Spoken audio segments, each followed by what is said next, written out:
Well, hey guys, here in the studio, Gangland Wire, as you know, Gary Jenkins. I never say that. I don't know if I need to say that or not. I think everybody knows who I am. This is going to be another little extra. You guys have been both the audio podcast and the video on YouTube have been so supportive. You made a lot of great comments. I really appreciate it. You guys in the audio, the podcast, be sure and go in there and give me a little review because it helps.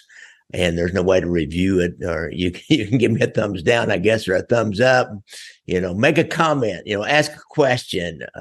All that helps. The more interaction I've got helps. The best way you can help this podcast nowadays is to like and subscribe down below on the YouTube, and subscribe on the audio, and make comments, give reviews on the audio, and share it. Tell your friends about it. I don't know. I enjoy doing this, and I think you guys enjoy listening to me. A lot of you do. Everybody doesn't, but that's okay.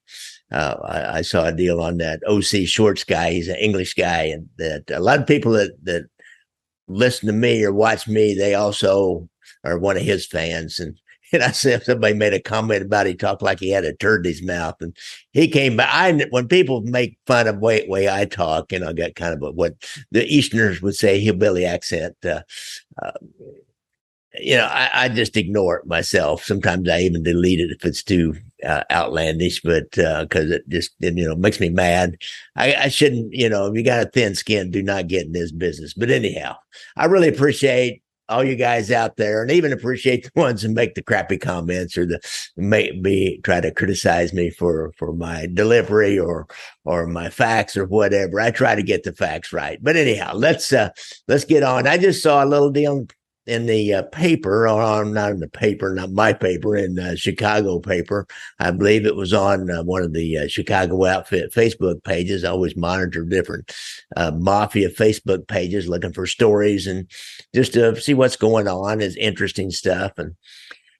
And so I found out Paulie, the Indian Shiro, is going to finally get out of the penitentiary. Jimmy Marcello, who was the boss at the time, is still I think, in Florence ADX in Colorado, and will die in there. Paulie had a sentence of some kind that was long, and so he is the next to the last guy to get out of prison that's still alive from the Family Secrets trial. That Family Secrets trial. It was more important to really the Chicago outfit than the straw man trials, which we had in Kansas City, were about the skimming from Las Vegas. Now, the one in Kansas City took down the upper echelon of Kansas City, Chicago, Cleveland, and Milwaukee. And Milwaukee and Cleveland really never recovered. They had a lot of other problems and didn't have, dropped something. Had a lot of other problems and didn't have that strong of a family. Kansas City has not really exactly recovered, but they still have a small semblance of a family. Chicago, it hurt them a little bit, but there were other people that moved right on up. Jimmy Marcello moved on up pretty quickly after that. And there were Joey Lombardo. He went down for a while, but he came back out, and he was still kind of active during that time. And really only lost Jackie Cerrone Iupa and Angelo La Pietra. So there were always people, in the mafia and the organization. There's always somebody right below you to come on up. Now the Family Secrets trial was, it really hurt Chicago. It took out a lot of people in Chicago and really hurt them. But Paulie Shiro was an integral part of the outfit, but he had moved on to Phoenix. Now, Paulie, the Indian Shiro, is called the Indian because he looked kind of like an Indian, I guess. And he was part of a burglary crew and a robbery crew, home invasion crew. He was a hitman. He was an enforcer.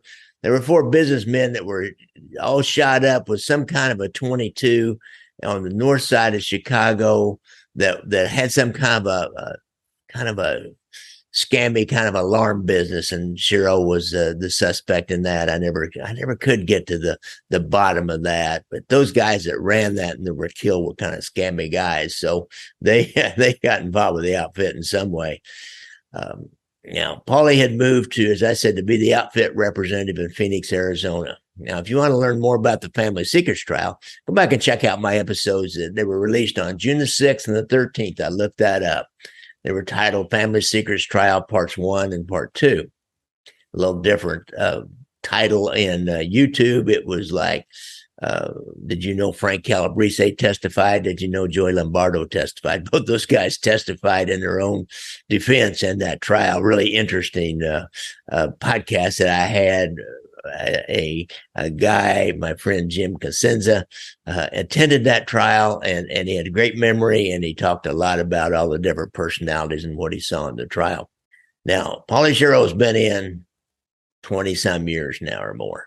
His sentence is getting close enough that he finally is going to start on his way to get out. He's been trying to get out ever since COVID started. He's been in the Butler Federal Penitentiary in Butler, North Carolina Federal Penitentiary, which is a medical kind of a unit. My friend Steve was in a medical unit up in Rochester, and then down at Springfield, their main medical unit.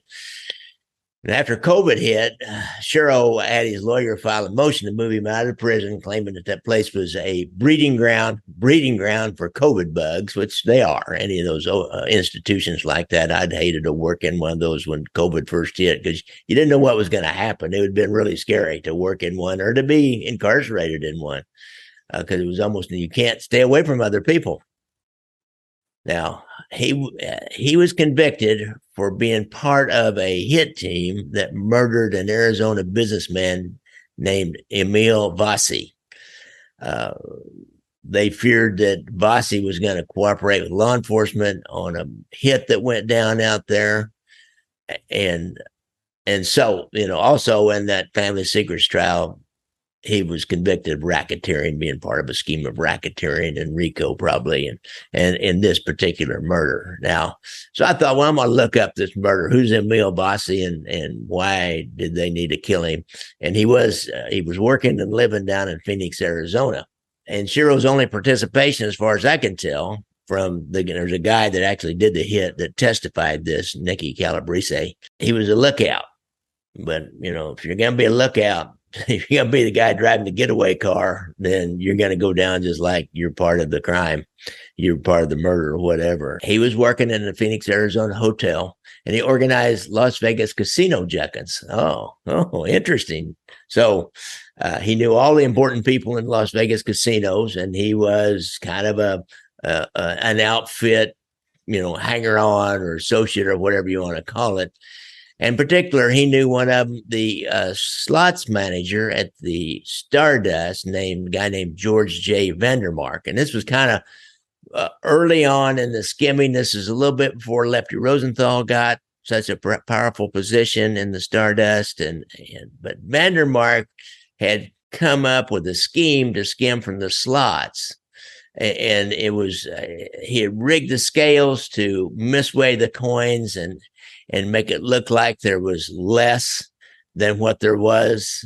So they'd skim out the overage of what the actual weight between the weight that was reported and the overage, the real weight, and they could skim that off. And then he also set up this scheme that he had what they call banks, phantom banks. And so then they would put money in a bank within the casino, from the tables, and then take the money out of that bank. That then it was a phantom. It just like it wasn't really reported anywhere. So it's kind of complicated. I had a guy explain it to me once, and I can never remember. But needless to say, he was part of Chicago's skimming from the Stardust Casino. And as we know, that was huge. That was millions of dollars every year.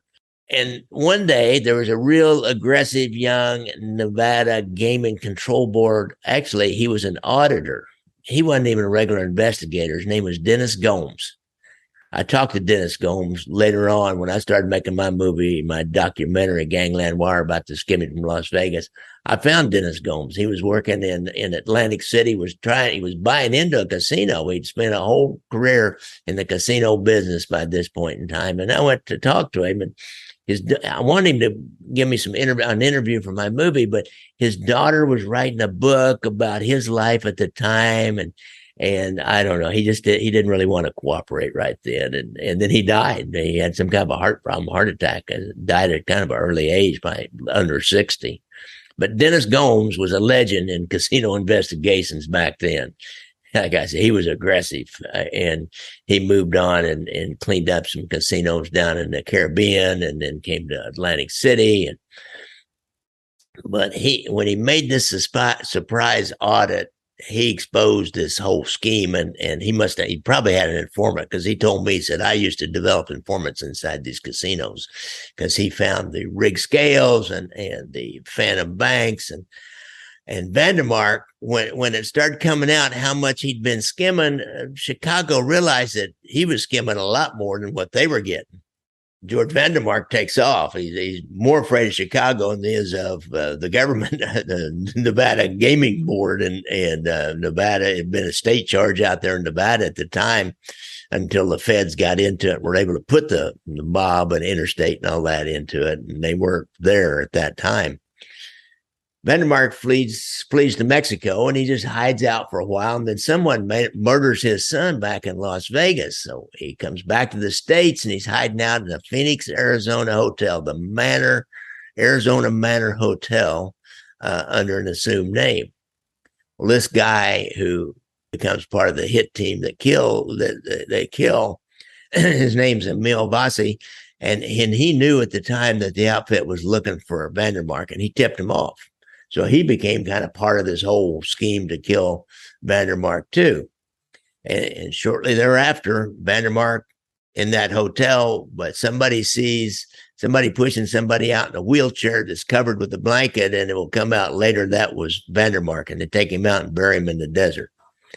They still got like a missing persons thing out on him, but he ain't missing. He's buried in the desert.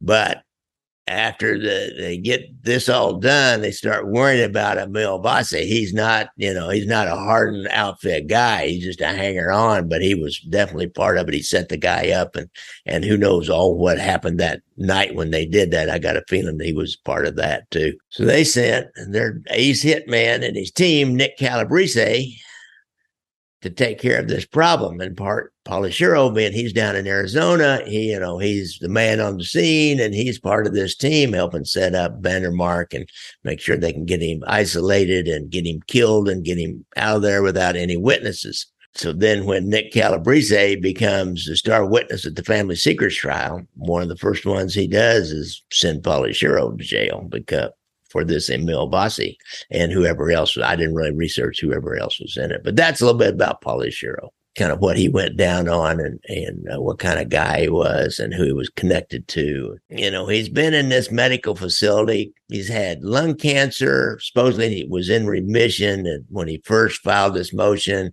he's had part of one lung removed. He's 85, 88 years old. He supposedly had a lung collapse recently at that time. He got COPD, of course, lifetime of smoking and dissolute living. I'm glad I quit all that stuff back in my 30s. He got diabetes. He got heart problems, including arrhythmia.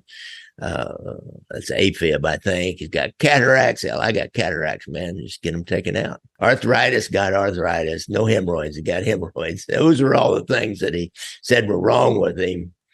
And he also claimed that he had to use a walker if he went any further than 10 feet, and a cane when he's just getting around his cell.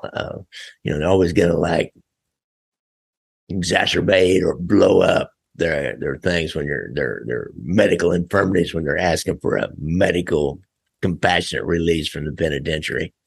Vassi's daughter, they notify victims on this, and their relatives rather, and Vassi's daughter went to that first hearing he had last year, 2 years ago, whenever the COVID first came up, and he said, we're the victims here.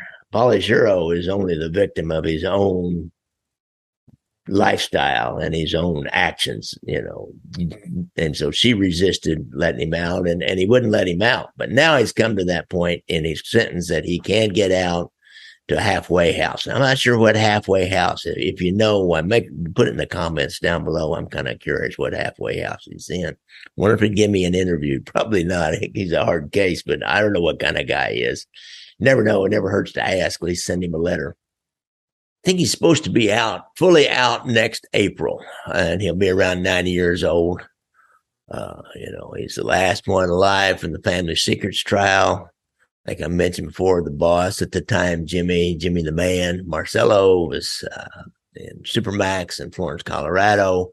These guys, their life of crime really paid off. I've often said, if these guys would sit down and look at the money they've gotten and the time they spent in jail, and you'd figure out you made maybe 10 cents an hour, 20 cents an hour, maybe $1 an hour even. But I mean, you can do better than that. Just working for the government, working on a trash truck. I guess I didn't have those really intense good times. If you work on a trash truck, you don't have all those really intense good times and living high and throwing money around and gambling and whoring around and drinking and drugging and all that. Off of that, you just got to go to work every day. But crime for them ended up with not much money per hour and living in a taxpayer-funded, small, uncomfortable cell.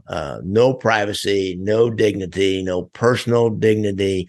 Eating crap meals. It's just I don't get it, but that's. I guess people just get into it. I looked into as part of this. I got kind of curious about the family secrets prosecutors and who was involved. Now I need to take a look at the agents and see who was involved. Maybe I can find one I can talk to. I've sent a message out to this one. Marcus Funk was his name. There's a guy named Mars was the lead prosecutor. I think he's dead. I think he's deceased now. Marcus Funk is currently in private practice, and I've sent him a message. His white collar crime firm. I think he's back east now. He was in Colorado and then moved back east. And a little bit I could find out about him, but he had an assignment overseas, and he was just coming back, and he was offered a chance to be part of this trial team. He must be a pretty good lawyer. And so if you got any white collar crime problems, well, get hold of T. Marcus Funk. He probably would be a good guy to defend you. And he was quoted as saying, I really wanted this because I got a chance to work with John Scully, who will become a judge, and then Mitch Mars. And Mitch Mars was kind of a rock star prosecutor up in Chicago at the time. And a little bit about the family secrets trial. If you don't know, just an overview. There was a couple of brothers, Nick and Frank Calabrese Sr., and then there was Frank Calabrese Jr. And Nick Calabrese was really one of Chicago's main hit guys. And he had a small crew that worked with him. They were all part of his brother's crew, Frank Calabrese Sr. And they were bringing in Frank Calabrese Jr. So that's why it became the family secrets trial, because when they finally went to trial, they had enough evidence. They had Nick Calabrese and Frank Calabrese Jr. testify against their brother and father, Frank Calabrese Sr., and the rest of the people that were involved with this crew, and on up the mob hierarchy, the outfit hierarchy, and including Joey Lombardo and the boss Jimmy Marcello. It was a massive case. It took in their whole career and 40 years of outfit criminal activity and 18 homicides. And it was intense. Go back and listen to my my interview of Jim Cosenza about and Family Secrets Trial Part 1 and Part 2. I didn't realize this, and Jim didn't realize this either. During the trial, I know we had one U.S. Marshal that was helping to guard Nicky Calabrese, and he was giving out tips to where they might be able to find him so they could kill him, and they ended up arresting that marshal and convicting him of that. So there was a lot of drama. There's even more drama. Turns out that one of the jurors went to the judge and claimed that he had heard Frank Calabrese Sr. threaten prosecutor Funk by saying, "You're a fucking dead man." Funk had kind of got personal.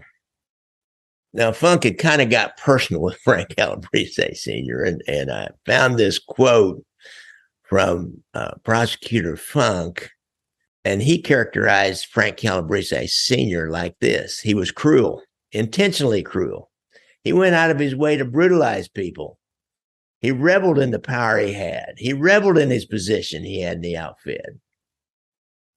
He reveled in the fact that he could decide who lived and who died. And he would never cooperate or atone for his wrongdoings, and he never tried to help rectify the situation like his brother did, like his son is, because they both testified against him. I read another article about Funk. I kept looking into him, and I learned kind of interesting. He's just like me. When he was a little boy, he wanted to be a cowboy. There's a picture that he keeps of him in a cowboy outfit. Now, we couldn't afford a cowboy outfit. I had kind of cheap ass little gun and gun belt when I was about 7, but we had horses. I lived on the farm and small ranch, whatever you want to call it. And we had several horses, and we used horses to work cows. And I always wanted to be a cowboy, but I didn't really want to grow up. And I don't think Mr. Funk did either. Grow up to be a cowboy that worked and ranged with cows. That's a lot of hard, stinky, smelly work. Well, I wanted to be a cowboy that carried a gun, like in the movies and on the TV shows. I wanted to be wanted dead or alive. I wanted to be Maverick. I wanted to be one of those guys, Matt Dillon, and I can't even think of the rest of them. I wanted to go after the bad guys with my gun and cowboy hat. Now, I never got the cowboy hat. I never had the horse. I did get the gun, and instead of a Winchester lever action 30-30 like the Cowboys had, I got a Remington 870 shotgun, and instead of a Colt 45, I had a Model 59 38 caliber Smith and Wesson. But I had those, and no horse. But I did have a Plymouth Fury when I first was a policeman. Anyhow, this conviction of these top mob bosses, all the way up to the boss, and Strongman, we'd already put away one boss, Joey Ayupa, and the underboss, Jackie Cerrone, and a pretty important guy, Angelo La Pietra. We put away some important guys, but they move right on up. I just keep moving up and taking over. But it really did put a hurt on them and put a real dent in the outfit. And it's kind of got less and less ever since.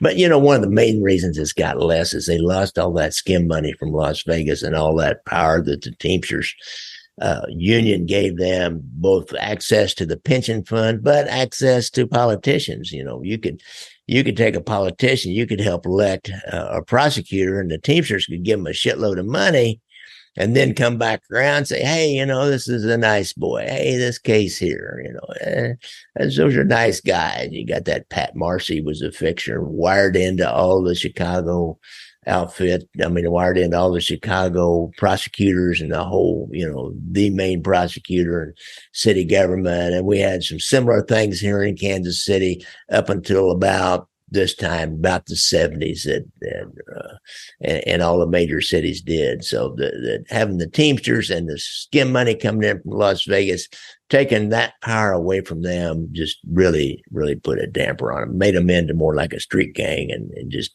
criminals, just not white collar criminals, but just street criminals, burglars and fences and drug dealers and that kind of thing. So hope you all like this, folks. And don't forget to like and share and give me a review. Watch out for motorcycles. And if you got a problem with PTSD and you've been in the service, be sure and go to the VA website and get that hotline and call that. Or if you've got a friend or a relative, call that hotline and ask them, what can you do to help?